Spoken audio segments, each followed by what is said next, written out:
आज से संसद का बजट सत्र शुरू होने जा रहा है। 17वीं लोकसभा का ये आखिरी सत्र होगा।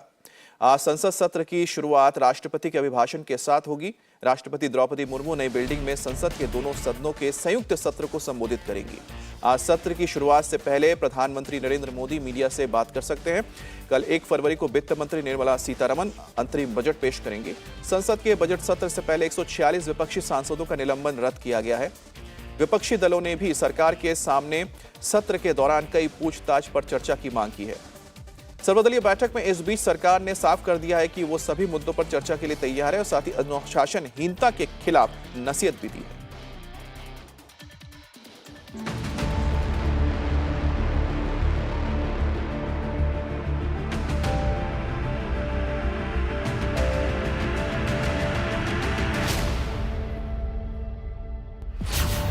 दो 2024 लोकसभा चुनाव से पहले संसद का आखिरी सत्र।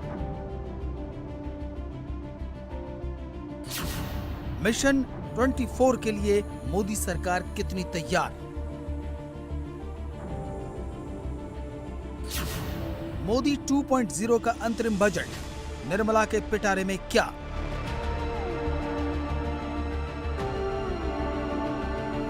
लोकसभा चुनाव का ऐलान होने से पहले आज संसद का आखिरी सत्र शुरू हो रहा है। ये पहला मौका होगा जब नई पार्लियामेंट में राष्ट्रपति का अभिभाषण होगा और उसके अगले दिन यानी 1 फरवरी को अंतरिम बजट पेश किया जाएगा।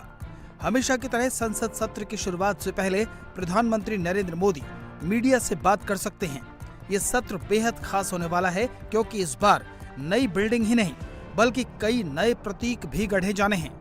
इन नई परंपराओं के बारे में जानने से पहले ये समझ लीजिए कि इस बजट सत्र में क्या होने वाला है। संसद का सत्र आज 31 जनवरी से शुरू होकर 9 फरवरी तक चलेगा। आज संसद सत्र की शुरुआत में राष्ट्रपति का अभिभाषण होगा। राष्ट्रपति द्रौपदी मुर्मू पहली बार नई बिल्डिंग में दोनों सदनों के संयुक्त सत्र को संबोधित करेंगी। कल 1 फरवरी को वित्त मंत्री निर्मला सीतारमण अंतरिम बजट पेश करेंगी। उसके बाद संसद में जम्मू कश्मीर का बजट पेश किया जाएगा। सत्र के दौरान राष्ट्रपति के अभिभाषण को लेकर धन्यवाद प्रस्ताव पर चर्चा होगी। प्रधानमंत्री नरेंद्र मोदी चर्चा का जवाब देंगे। आज बजट सत्र के दौरान एक नई परंपरा की शुरुआत हो सकती है। आज जब राष्ट्रपति अभिभाषण के लिए संसद भवन जाएंगी तो वो गज द्वार से प्रवेश करेंगी। संसद में प्रवेश के वक्त सबसे आगे सेंगोल भी हो सकता है। ये वही सेंगोल है जिसे संसद की नई बिल्डिंग में स्थापित किया गया है। संसद का सत्र शुरू होने से एक दिन पहले सरकार ने ऑल पार्टी मीटिंग बुलाकर सहमति बनाने की कोशिश की है। विपक्ष के 146 सांसदों का निलंबन भी रद्द कर दिया गया है। ऑल पार्टी मीटिंग में 30 पार्टियों के 45 नेता शामिल हुए। सरकार ने कहा कि वो हर मुद्दे पर चर्चा के लिए तैयार है। साथ ही चेतावनी भी दी कि अनुशासनहीनता बर्दाश्त नहीं होगी। ऑल पार्टी बहुत अच्छे माहौल में सौहार्दपूर्ण वातावरण में चला और कुछ सजेशन उन लोगों ने दिया है, लेकिन सेशन बहुत शॉर्ट सेशन है और अंतिम 17th लोकसभा का अंतिम सत्र है। कुछ सजेशन कॉल अटेंशन वगैरह जो पूछा गया है हमने बताया है हमारा नेक्स्ट टर्म में हम नेक्स्ट सेशन में हम देंगे, ऐसे भी हमने कहा है। और इसके बावजूद भी ये भी कहा है फिर भी तो 0 ओवर स्पेशल मेंशन में जो चर्चा स्पीकर और चेयरमैन अनुमति देगा प्रोसीजर के आधार पर, रूल्स के आधार पर, वो चर्चा के लिए सरकार तैयार है। सभी मुद्दे पर चर्चा के लिए सरकार तैयार है, लेकिन सुचारू रूप से सदन चलना है। हमने ये भी निवेदन किया है कि कृपया जो प्लेकार्ड लेके, तट्टिया लेके अंदर नहीं आना चाहिए सर्वसम्मति से।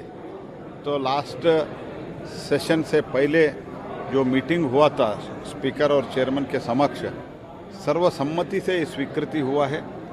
इसलिए कृपया वो लाके तो आप एक्शन लेने के लिए मजबूर नहीं करना, ये भी हमने स्पीकर और चेयरमैन को एक्शन लेने के लिए मजबूर नहीं करना, ये भी हमने निवेदन किया है।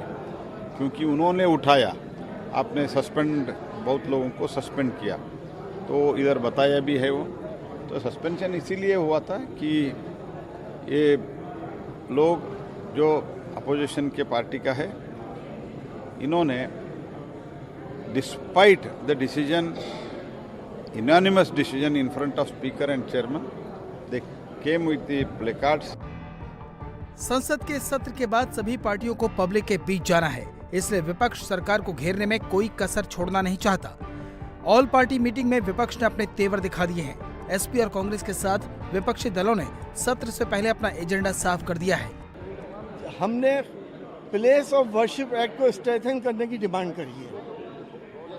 एक मस्जिद के बाद दूसरी बात तीसरी, इस तरह से 3000 मस्जिदों में अगर ये सब कुछ होगा तो देश किस जगह पहुंच जाएगा, इसकी फिक्र है। और किसानों के लिए हमने डिमांड रखी है कि सोलर पंप्स दिए जाएं, एमएसपी इस हिसाब से किया जाए कि उनकी लागत उनको मिल जाए कम से कम। आर्थिक रूप से जिस तरह देश को बर्बाद किया जा रहा है वो मुद्दा मैंने उठाया है। फेडरल स्ट्रक्चर जिस तरह तोड़ा जा रहा है, राहुल गांधी की यात्रा पर हिंसक हमले आसाम सरकार करा रही, उस मुद्दे को उठाया है। किसान को 10 साल तो अब बीत गए, लगभग बीत गए, आज तक तो अभी कुछ किया नहीं इन्होंने। तो मैं कह सकता हूं कि दुगना तो करना दूर राज, तो लागत निकालना मुश्किल है। इसी तरह जिस तरीके से ED, CBI, IT, income tax की रेड हो रही है वो शर्मनाक है, लोकतंत्र के खिलाफ है, विरोधियों पे हो रही है। चीन के सामने जिस तरह घुटने टेक दिए हैं भारत की मोदी सरकार ने, उस मुद्दे को भी मैंने उठाया है। जातिगत मतगणना, जातिगत गणना, कास्ट सेंसस, उस मुद्दे को भी हमने उठाया है वहाँ पे। इंडिया अलायंस तो हमने पहले ही बोला था कि ये फोटोशूट है, ये अननेचुरल अलायंस है, अस्वाभाविक है। जो अस्वाभाविक होता है जल्दी ही उनका मृत्यु हो जाता है। ये तो मृत्यु तो अभी हो ही गया है, ऑलमोस्ट ये ब्रेन डेड है अभी। India alliance is brain dead now. तो जब ये इंडिया अलायंस में हो गया तो झगड़ा तो किसी के साथ करना है। कांग्रेस का स्वभाव है झगड़ा करने का, टूटने का। इसलिए जब इंडी का झगड़ा अंतिम एंड तक आया है, बाद में अभी तो झगड़ा अपने आप करेंगे ऐसे लग रहा है। संसद का यह सत्र हंगामेदार हो सकता है। विपक्ष और सरकार दोनों के पास संसद में ये आखिरी मौका है, इसलिए दोनों की रणनीति तैयार है। सरकार के सामने चुनौती अंतरिम बजट की है, जिसका सीधा मैसेज जनता के बीच जाएगा। इसलिए निगाहें निर्मला सीतारमण की पोटली की ओर भी रहेंगी।